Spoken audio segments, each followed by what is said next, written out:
Сәлем достар, мен сіздермен бүгін өте пайдалы және дәмді салат түрімен бөліскім келеді.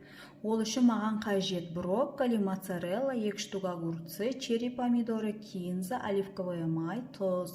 Ал бастайық.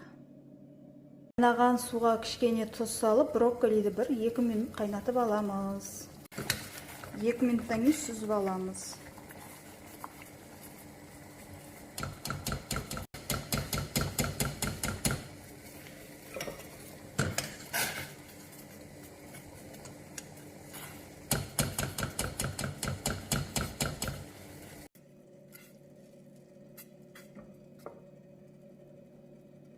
Көкөністерімізді әдемілеп турап аламыз.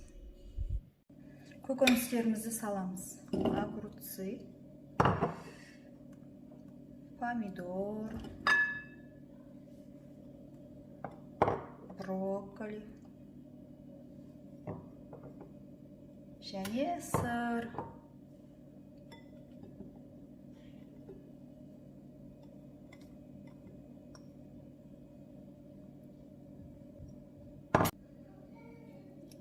Оливковый май және тұз.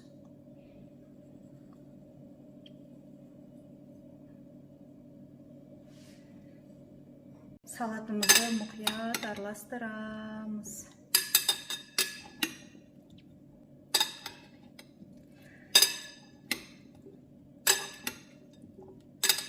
Цветі түрлі түсті, өте қысты күні адамның көңіл күйін көтереді. Міндетті түрде жасап көріңіз. Өте күшті, өте дәмді болып шығады. Салатымыз дайын, бетіне кинзасына сеуіп ұсынамыз. Астарыңыз дәмді болсын.